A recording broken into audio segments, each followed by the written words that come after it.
Alright, hey guys, and welcome back to another video in my Mira's Finest series. So in this video, it's actually going to be a little bit different than most of the other videos in this series, where I'm actually going to be talking about two characters, both Phog and Elma. The reasoning behind this being that these two characters play almost identically. They have almost the exact same art pool, at least in terms of their good arts, and they have the exact same skill pool, with the only difference being that Elma has one extra skill slot available compared to Phog. So, because of this, because I'm going to be showing two different builds, well, the same build but with two different characters, if you want to see, I'm going to be timestamping in the description each of the fights, so if you only want to watch the fights, you can just pop down in the description, I'll have timestamps down there for you. With that out of the way, I'm going to go ahead and just start talking about the differences and similarities between the two, as well as how they're played and all that good stuff. So the first difference that I want to talk about is actually in their stats. So Elma actually has higher HP and potential than Phog, having 38 points, I believe, higher potential, if I can do math, and also a decent bit more HP. The extra HP doesn't matter, but the extra potential is nice, as they both have access to some decent TP arts. And with the gear that I'm going to be running, Elma actually has 75 more potential than Phog, with the gear being at 894 compared to Phog only having 819. So that out of the way, I'm going to go ahead and start talking about their arts. So they both, I'm going to start with auras. So they both have access to Shadowrunner, which is a pretty good aura, all things considered. It boosts potential and also damage from behind. Disabling enemy detection doesn't really matter, but boosting potential is always nice if you're running any sort of TP build or a TP art build, and getting extra damage from behind can be a nice bonus, though it's not really going to be coming into play in this build. Early Bird's just not a very good aura. It synergizes well with Primer, but it doesn't really do enough, in my opinion. It is the tier of critical power buffs and also critical chance and also boosts evasion. If you want to run like an evasion build or something as opposed to just a Ghostwalker build, I guess that it's okay, but other than that, I can't really recommend it. And then for the aura that Phog has that Elma does not, there's Crisis Zone. This aura is just bad. Don't use it unless you're trying to run a gimmick build. I don't really have much more to say about it than that. Next up is Elma's auras that she has that Phog does not. First up is Killing Machine. This is actually a quite good aura. It gives you melee accuracy, melee attack up, and potential up.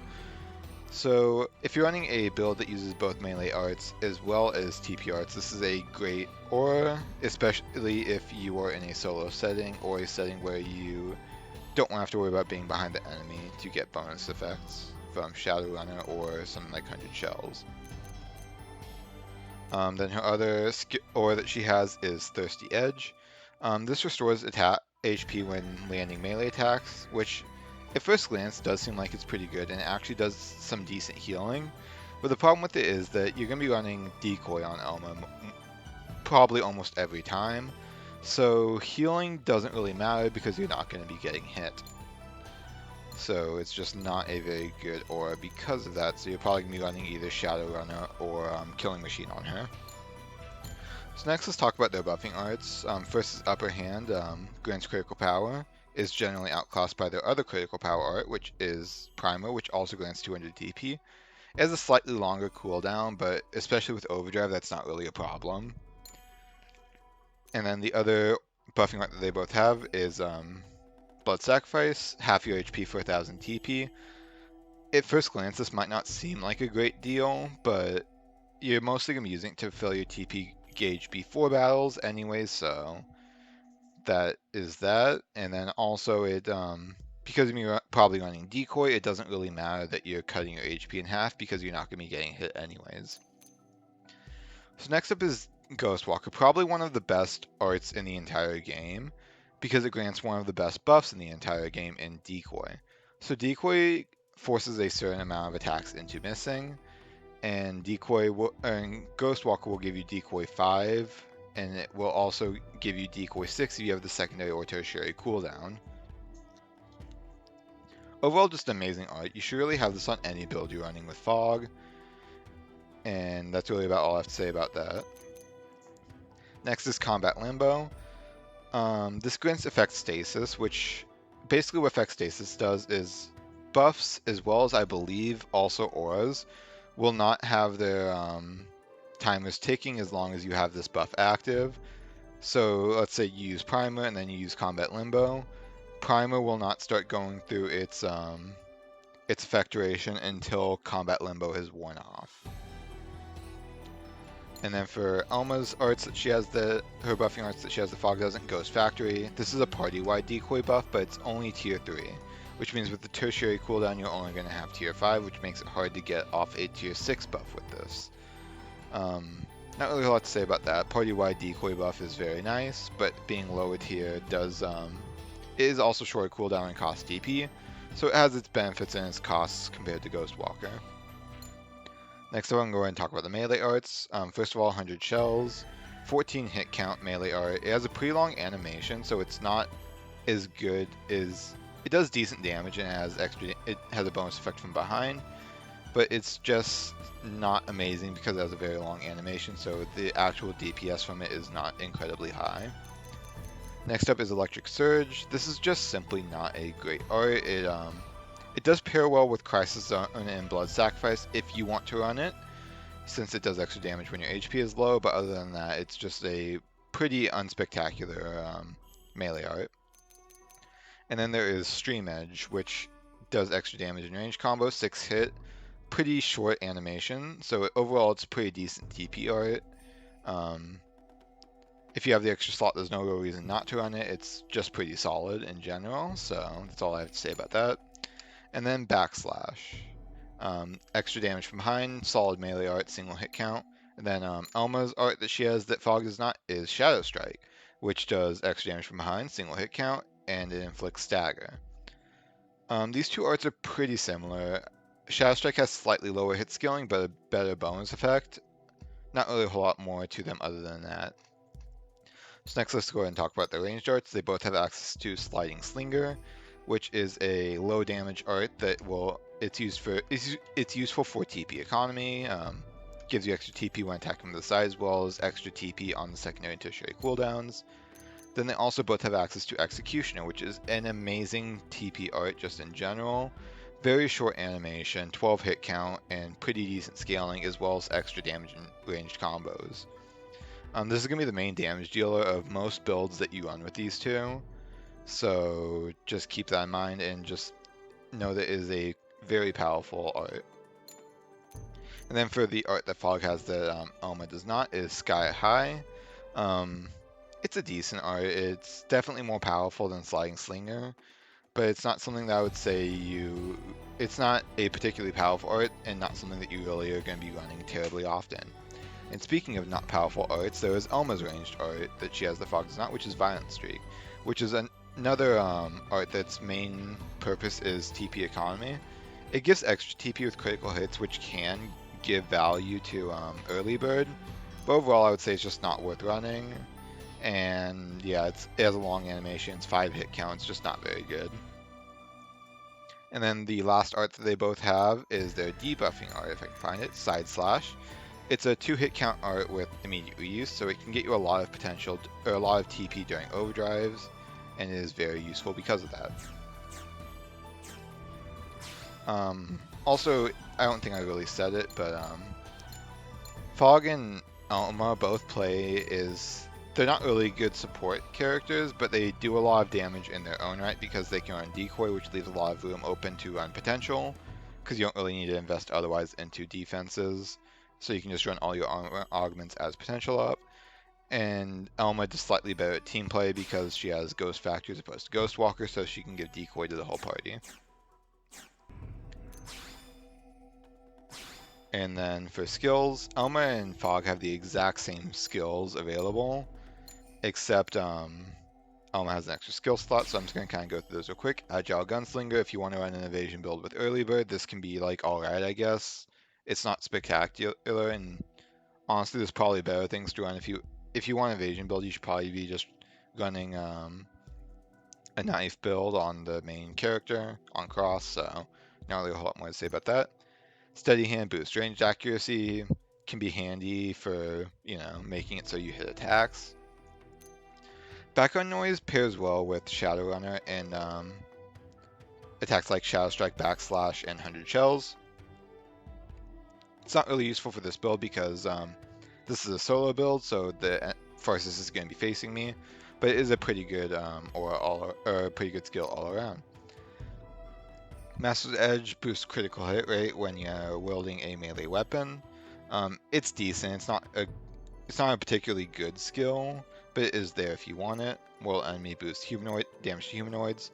I'm gonna skip over Hellhound for now. Crisis Catalyst. It boosts your critical chance when your HP is low, which means it does have good synergy with both Blood Sacrifice and, in Phog's case, Crisis Zone. But overall, it's not the best skill out there. It might be worth running over Steady Hand, but I'm simply not going to be using Blood Sacrifice much during this build, during the actual fight itself. So I won't get a whole lot of use out of this. It is there though if you want to run it. Then the last two skills they have are Hellhound and Phantom Counter. These are both really good skills because they make maintaining and building overdrive count significantly easier, as Phantom Counter gives you 12 additional overdrive count just for activating, and Hellhound gives you 10 extra seconds of duration. You should realistically be running these on any build you run with these two, just simply because of the lack of other available skills. There's not really a reason to run anything else over them. There's not really a whole lot of other skills they have that are more valuable than either of these two. With that out of the way, I think I'm going to cut away here to go ahead and equip Phog's gear, and I will jump back in after I'm ready to go. Alright, so I now have Phog equipped and ready to go. So for my weapons, I'm basically just running double potential on both because I want to be doing a ton of damage with my TP arts. And I'm also just running 5 Appendage Crusher augments so I can get any appendage on Pharsis aside from the horn down to -5 to further increase my damage. I also have a single night vision augment because I actually want to be able to hit my attacks, and that is enough for as long as I'm fighting her at night. That will be able to land basically all my attacks. Other than that, I want to have 100 gravity resistance so that I can survive the spike that comes during some of Pharsis' later phases. But other than that, I'm just kind of running as much potential as I can, whilst also running overdrive count up on my left arm. Aside from that, to kind of quickly go through my arts, I'm going to kind of be brief because I already kind of went over them. Shadowland is my aura, gives me more potential. Ghostwalker grants decoy, that's how I'm going to be surviving. I probably won't be clicking Blood Sacrifice during the fight, but if I need TP, it's there. Side Slash is a 2-hit purple art, so I'll be using that to get TP during the fight. 100 Shells, Stream Edge, and Executioner are here for damage. And Primer gives me critical power, as well as being I can combo into Executioner and Stream Edge to get the bonuses. For skills, I'm running Hellhound, Phantom Counter, and Steady Hand. Not really a lot more to say about those, so with that out of the way, I'm just going to go ahead and jump into the fight.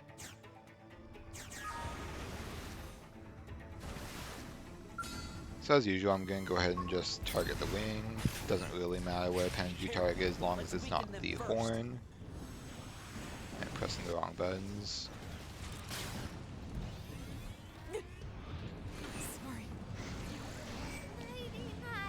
Now I'm just going to kind of wait for Pharsis to slowly walk over, and then I'll go ahead and hop out of the skull and start the fight. So I'm going to instantly pop overdrive because I'm going to just want to activate Ghostwalker so that attack misses. It'd be nice if she walks over here so I can use Execution to build some overdrive count. Pop overdrive again for more overdrive count. Side Slash for TP. I'm going to try oh, that's the multi-laser. So another thing to talk about Ghostwalker is that during the actual art animation you dodge all attacks. So as long as you use it during high hit count arts, you don't have to worry about it eating up your decoy. And as you can see, Pharsis is already halfway down and entering the second phase. I also have this secondary. I think I also actually forgot to activate my aura. I don't remember. Either way, I'll also go ahead and activate Ghostwalker. Get some TP and just start doing damage again.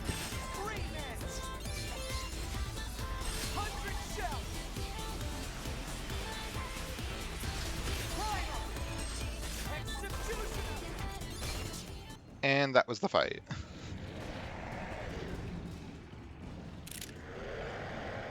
So as you can see, because I'm able to run so much potential, because I don't have to invest in defenses due to decoy, I'm able to take on the super boss a lot faster than I am with a lot of the other builds I've showcased in this series. With Phog's Build out of the way, I'm going to go ahead and cut again now to having Elma with the gear on. I'll kind of go through, it's going to be the same gear, and I guess I can talk through the arts, but I will see you guys in a second. Alright, so now it is time for the build with Elma. So, as I mentioned, she does have higher potential, which means that she is going to be doing more damage. I'm running the exact same gear, so there's not really a whole lot more to comment on that. You can look at it now if you want. Once again, Appendage Crusher and Potential, just to boost my damage as much as possible. Or the arts are basically all the exact same. Killing Machine instead of Shadowrunner because I felt like it. No real deep reason other than that. Ghost Factory over Ghostwalker because that's the art that she has, and other than that, everything else is the same. For the additional skill, I chose Master's Edge. I could run Crisis Zone, but like I said, I don't really plan to click on Blood Sacrifice during the actual fight itself, so there's just not really a whole lot of reason for me to run that since I'm not going to be at half or less HP. And with that out of the way, I'm going to go ahead and just hop into the fight again. So just like last time, I'm gonna, if I can target onto her, go ahead and target the lane. Let's see what you've got. Wait, we're fighting that?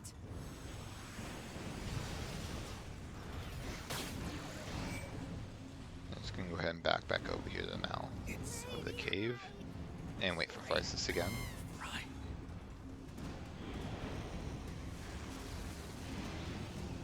This isn't Dismount on the lethal tail, and then just gonna pop overdrive. So ideally I'll be able to get the secondary cooldown, but it doesn't look like I'm going to be able to.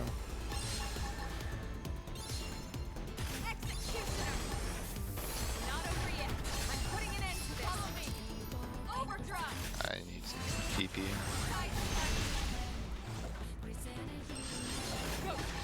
Going pop Ghost Factory, and I can basically just start going for damage now. Need to refresh Ghost Factory because the multi-ETH laser ate through my decoy.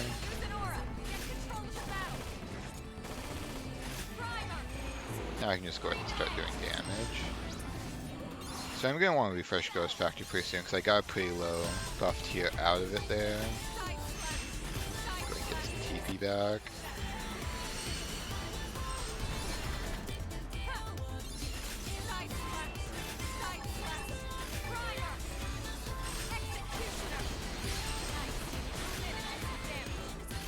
So I think I'm gonna get, even though Elma does more damage than Phog, I think I'm gonna get less lucky with the arts and she might heal. Yeah, she's gonna get heal off, not really a whole lot I can do about that.